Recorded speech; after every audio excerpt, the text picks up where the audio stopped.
નમસ્કાર વિદ્યાર્થી મિત્રો, આપ સૌનું વિડિયો લેક્ચરમાં ફરી હાર્દિક સ્વાગત છે. બાળકો, આપણે લાસ્ટ લેક્ચરની અંદર એક ટોપિક ડિસ્કસ કર્યો હતો જેનું નામ છે વર્નરનો સિદ્ધાંત, જે આપણા સિલેબસનો એક મોસ્ટ ટાઈમ્ડ ક્વેશ્ચન હતો. બાળકો, આજે ત્યાર પછીનો ટોપિક એટલે કે આપણો એક્ઝામ્પલ કોયડો નંબર 1 9.1 એના વિશે ચર્ચા કરવી છે. બાળકો, એનો ક્વેશ્ચન એવી રીતે પૂછેલો છે કે આપણને જે સૂત્ર આપેલા છે, તો જે સંયોજનોના સૂત્ર આપણી સમક્ષ છે એને 1 મોલ સિલ્વર નાઇટ્રેટ સાથે જ્યારે અવક્ષેપણ કરાવવામાં આવે છે તો એમાં AgCl ના કેટલા મોલ મળે છે એનો ડેટા આપણને આપેલો છે. મતલબ કે આ જે પહેલું સંયોજન દેખાઈ રહ્યું છે PdCl2 4NH3, એને આપણે 1 મોલ AgNO3 સાથે જ્યારે પ્રક્રિયા કરીએ ત્યારે AgCl ના કેટલા મોલ અવક્ષેપ મળે તો કે 2. હવે ક્વેશ્ચન એવા પૂછ્યા છે દરેકમાં કે તો આની દ્વિતીયક સંયોજકતા કેટલી. તો આપણે ત્યારે પણ કીધું હતું અને ફરી એક વખત કહી દઉં કે ભાઈ સંકીર્ણ સંયોજનમાં ચોરસ કૌંસમાં ધાતુની સાથે જે જોડાયેલું હોય એ દ્વિતીયક સંયોજકતા હોય. બરાબર છે. તો હવે દ્વિતીયક સંયોજકતામાં કેવી રીતે શોધવી? તો એક સિમ્પલ છે કે PbCl2 અને 4NH3. તો એનો મતલબ કે એમોનિયા 4 મોલ છે અને ક્લોરીન 2 મોલ છે. ટોટલ 6 મોલ સ્પીસીસ છે. હવે AgCl ના કેટલા મોલ આપણને અવક્ષેપ મળે છે બાળકો? તો કે 2 મોલ મળે છે. તો એનો મતલબ એવો થયો કે 2 ક્લોરીન છૂટા પડતા હોય, મતલબ એ પ્રાથમિક સંયોજકતાથી જોડાયેલા હોવા જોઈએ. તો એનો મતલબ એવો થયો કે તો આ બંને Cl છે પ્રાથમિક સંયોજકતાથી જોડાના હોય. તો હવે સિમ્પલ લોજિક છે, જો બંને ક્લોરીન પ્રાથમિક સંયોજકતાથી જોડાના હોય તો NH3 ચારે ચાર કઈ સંયોજકતાથી જોડાયેલા હોય? દ્વિતીયક સંયોજકતાથી જોડાયેલા હોય. તો બાળકો આવું સૂત્ર હું લખી શકીશ કે ભાઈ PD NH3 4 ટાઈમ Cl2. તો જો આ પ્રાથમિક સંયોજકતા કાઉન્ટર આયન, આ પ્રતિ આયન થયો બાળકો, અને આ આપણી દ્વિતીયક સંયોજકતાથી જોડાયેલો NH3 થયો. ખ્યાલ આવે છે? તો એનો મતલબ એમ કે પહેલા સૂત્રની અંદર આપણી દ્વિતીયક સંયોજકતાનો આન્સર કેટલો આવશે? તો કે 4. બાળકો, નેક્સ્ટ આપેલું છે NiCl2 6H2. હવે એમાં બી જો 2 મોલ AgCl ના અવક્ષેપ મળે છે. તો એનો મતલબ તો એવો થયો કે 2 ક્લોરાઇડ આયન છૂટા પડતા હોવા જોઈએ. અને કઈ સંયોજકતા આયનીકરણ પામે? વર્ણનમાં કીધું પ્રાથમિક સંયોજકતા આયનીકરણ પામે. તો એનો મતલબ એવો થયો બાળકો કે જો અહીંયા આગળ H2O 6 મોલ છે અને Cl2 એટલે ટોટલ 8 મોલ છે, પણ એમાંથી કેટલા મોલ ઘટકો અવક્ષેપણમાં ગયા?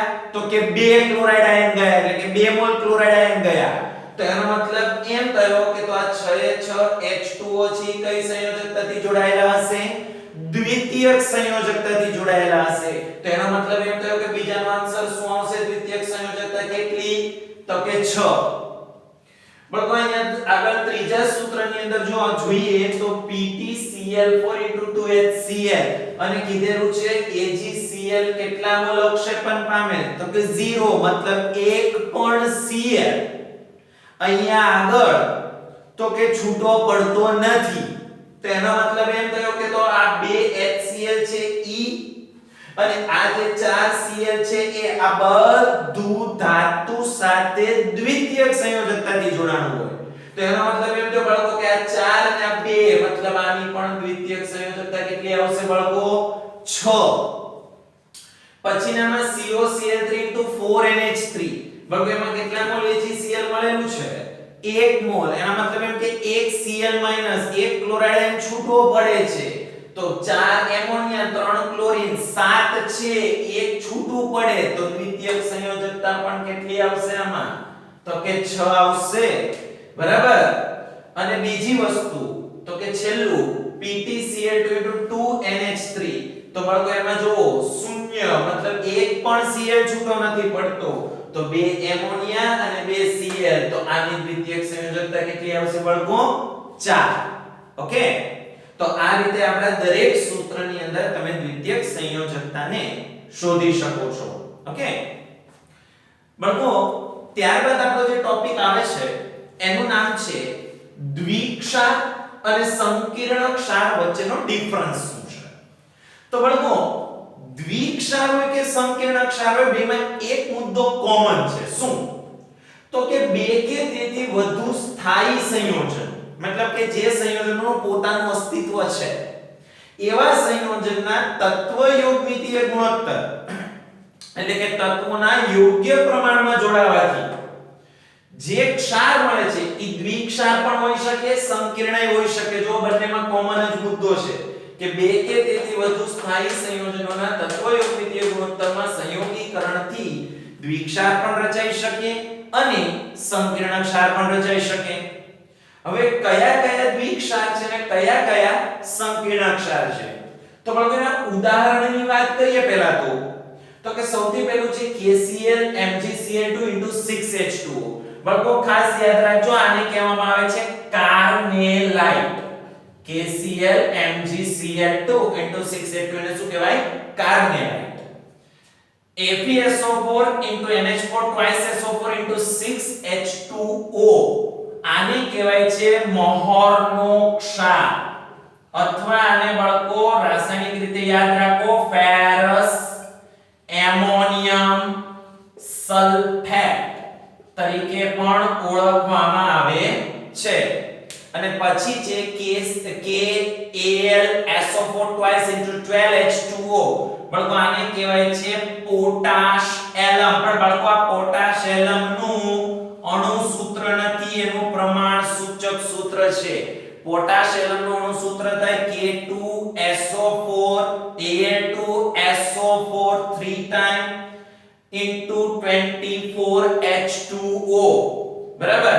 પણ આપણે આગળ અહીંયા પોટાશ એલમ નું માત્ર એક સૂત્ર પ્રમાણ સૂચક સૂત્ર છે KAlSO4 2 time into 12H2O. ખ્યાલ આવે છે?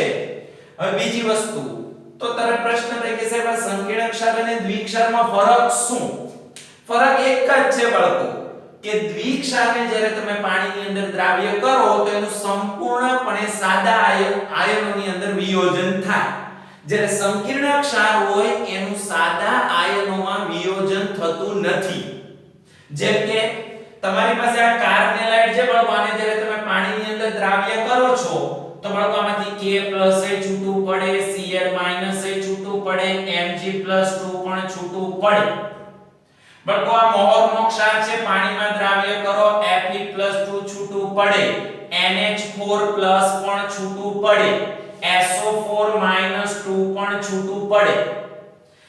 પોટાશ એલમને દ્રાવ્ય કરો તો બાળકો K+ છૂટું પડે, Al+3 છૂટું પડે, SO4- પણ છૂટું પડે. જ્યારે સંકીર્ણ ક્ષારની વાત કરીએ તો જો એનું ઉદાહરણ K4FeCl6. બાળકો આને કહેવાય છે પોટેશિયમ ફેરોસાયનાઇડ. K4FeCl6 આને કહેવાય પોટેશિયમ ફેરોસાયનાઇડ અને K3FeCl6 ને બાળકો કહેવામાં આવે છે પોટેશિયમ ફેરીસાયનાઇડ. હવે આમાં ફરક હમણાં જ બોલ્યો કે આમાં જ્યારે દ્વિક્ષાર લીધો હોય તો પાણીમાં સંપૂર્ણ સાદા આયનમાં વિયોજન થાય, ઓલામાં ના થાય. મતલબ આને તમે જો પાણીની અંદર દ્રાવ્ય કરો ને બાળકો તો શું છૂટું પડે તો કે 4K+ છૂટા પડે અને FeCN6- 4 છૂટું પડે. તો જો બાળકો સાયનાઇડ આયન છૂટો નથી પડ્યો. ખ્યાલ આવે છે? એવી જ રીતે K3FeCN6 આનું આયનીકરણ કરો 3K+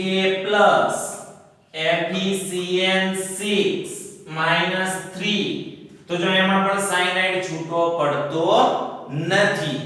તો આ શેની તફાવત આપણે શીખ્યા? સંકીર્ણ ક્ષાર અને દ્વિક્ષાર. એક જ તફાવત યાદ રાખવાનો છે કે દ્વિક્ષાર પાણીમાં આયનીકરણ પામે સંપૂર્ણપણે, જ્યારે સંકીર્ણ ક્ષાર પાણીમાં સંપૂર્ણ આયનીકરણ પામતો નથી.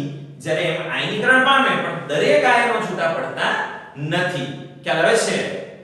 હવે જે આપણે ટોપિક છે એનું નામ છે બાળકો સવર્ગ સંયોજનોને લગતા કેટલાક અગત્યના પર્યાયોની વ્યાખ્યા, મતલબ આપણે સંકીર્ણ ચેપ્ટર ભણવું છે તો એમાં કેટલાક શબ્દો આવશે, એ શબ્દો વિશે આપણે ડિસ્કસ કરવાનું છે બાળકો.